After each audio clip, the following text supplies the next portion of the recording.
What's up, everybody? Today we're gonna be looking at I Am a Gold Digger story time. Sonny Daniel Enterprises.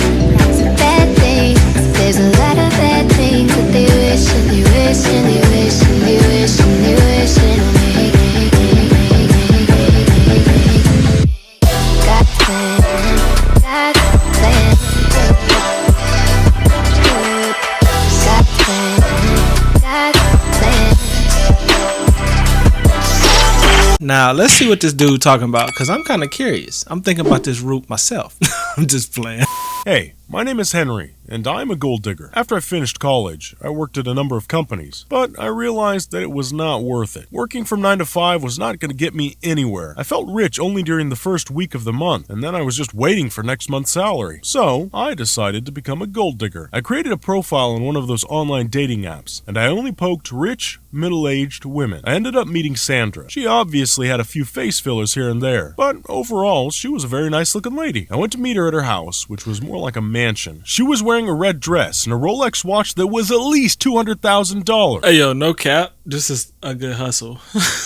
Yo, everybody on this page is a gold digger. I'm just saying, man. Like, I bet you this is gonna end bad. It always ends bad, but let's see what happens. Wow! When she saw me, she had a big smile and said, "You look better than the pictures." We had a nice dinner of steak and wine that was made by her private chef. And then before I knew it, she leaned in to kiss me. It was okay. Now, Sandra is not stupid. She knew I was dating her because of her money, but she needed someone beside her because she was too lonely after her husband died 10 years ago. We started dating, and 1 month later, she invited me to live with her. I was more than happy to move in. I had access to everything she owned. You know, money, expensive cars and all, which meant I didn't have to work anymore. I could just play games all day and spend time with her. But then I met Sandra's daughter, Mandy, who was incredibly hot.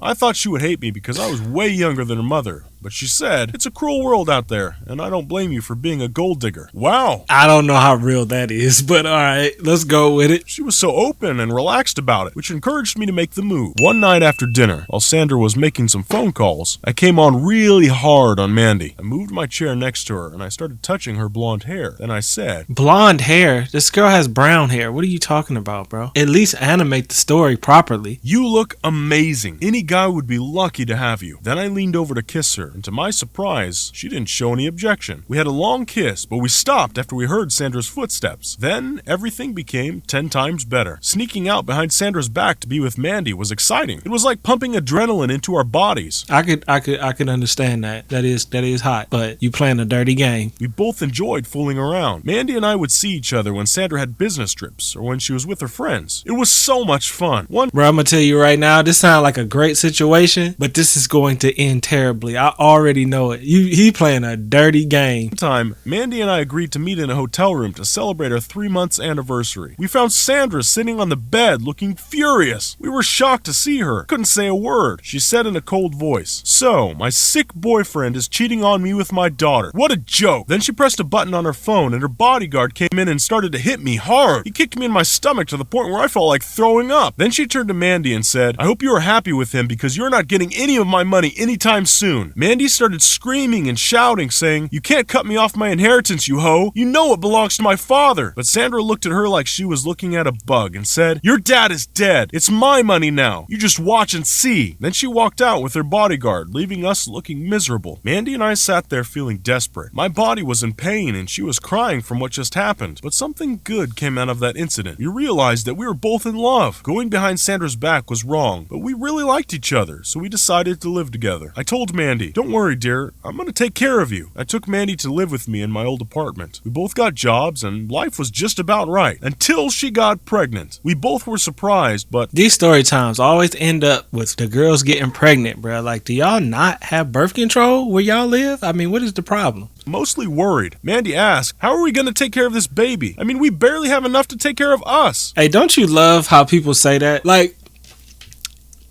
You don't have money to take care of a child, but you didn't decide it would have been a good idea to prevent having the child. I always find that funny. Like, you have a kid and they act like you don't know what to do. Like, it's such a surprise. Like, what did you think was gonna happen if you keep smashing? It's like, then you try to scramble and figure out what you're gonna do. Like, you should have never been doing that like that in the first place. But let's go. I was worried about this too, but I tried to comfort her by saying, I've got some savings and I could work 2 jobs to provide for you. Don't worry. I didn't know that everything would go downhill from that point on. Mandy gave birth to a beautiful baby girl that we called Nicole. Mandy stopped working to take care of... Please tell me what she's doing.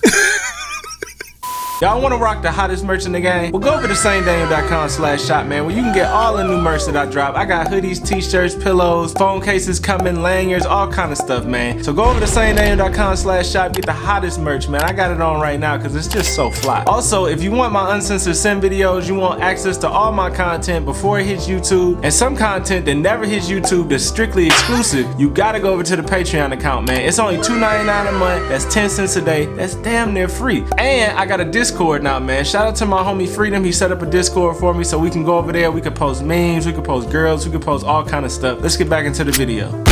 the baby. Then one morning, though, my manager called me and said, I'm sorry, but we have to let you go. I was shocked. I asked him why. He said the decision came from the top manager. If we don't fire you, we'll lose one of our biggest clients. I'm sorry, but we can't risk that. Well, you know what it was. That was the girl. You already know it. It's the old woman. She must be the one behind this. Oh, how I hated her. I begged and told him that I had a family and I'm expecting a baby, but he showed no mercy. I was fired. I tried to take different jobs here and there, but the pay I got didn't cover the bills and the baby's necessities. Suddenly, we couldn't afford staying at my old apartment. We moved to a trailer house, and after that, we ended up in a homeless shelter. Man, ain't it crazy how, like, you could just fall so far from the top making bad decisions? Like, for real, this girl had a rich mama with everything in the world. Bad decisions, man. First night was horrible. People of all kinds were sleeping in the same room. I was afraid that Nicole would get sick because of how dirty the place was. Mandy was scared too. On our fourth night, Mandy couldn't take it. She screamed at me and said, I can't put up with this horrible life anymore. You are the reason behind all of this. Hey, I knew that was gonna happen. I want out. What do you mean? I asked. I mean, I'm going back to my mom. It was a mistake leaving that house for stupid love like this. I'm taking Nicole with me, she responded furiously. She didn't wait for me to say anything.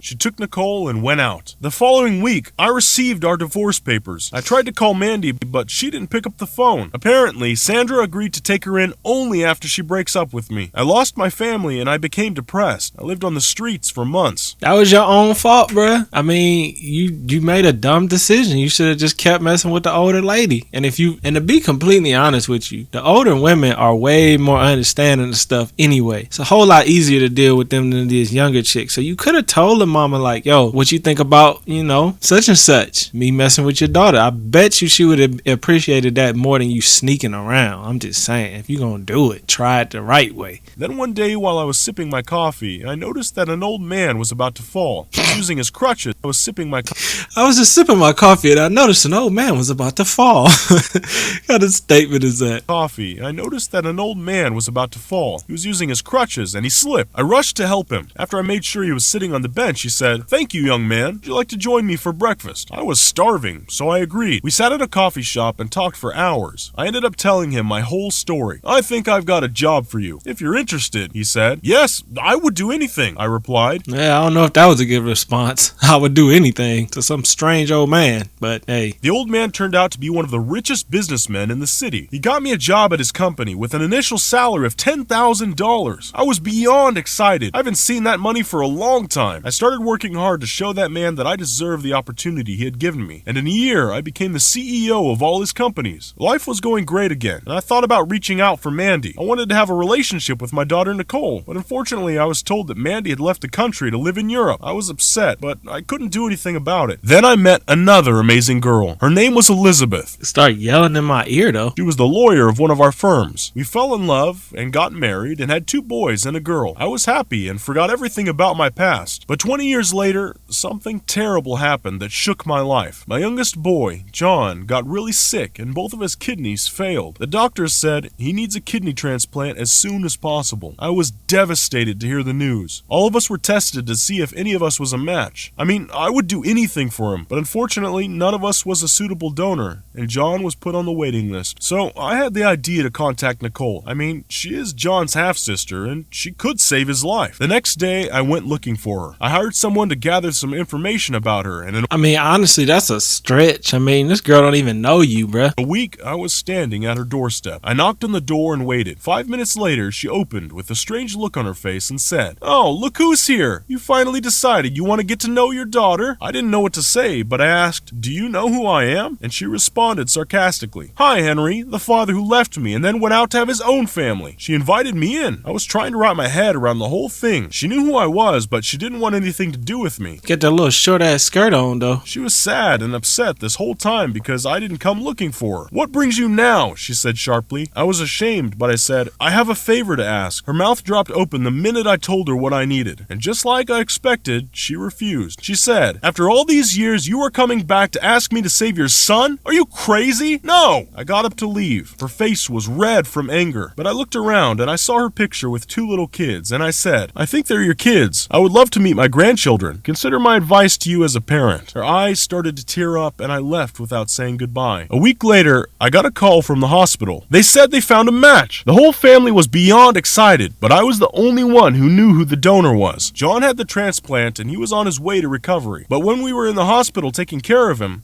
the door opened and Nicole came in with her kids. I smiled and said, "Hey everyone, please meet John's donor." The whole family looked surprised, but they showered her with hugs and kisses. Then I said quietly, "She's also your half-sister." The fun turned into a complete shock. It took hours of explanation and telling my story over and over again for them to understand. My wife in particular was not happy about what happened, but in the end, she has become part of the family, and I couldn't be more grateful to marrying her mom years ago. What do you think of my story? That actually ended up pretty good. I'm so used to these ending terribly. That actually wasn't that bad. It wasn't great. His life ended up turning out all right. He got that good job, all of that. I see you, bro. But alright, y'all. I love y'all. Let me know in the comments, man, again, with the reaction videos. I'm just putting these out because these are kind of interesting for me. So if y'all like them, and plus the month of March, I plan on really just putting these out. And in the background, I'm going to be working on the music. And then I'm going to come back in April, mess with that Final Fantasy and that Resident Evil. And in the summer, hopefully drop the music, do some music videos, get that stuff popping. And then by the fall time, we're going to be living lavish. That's the goals. But I love y'all. Peace.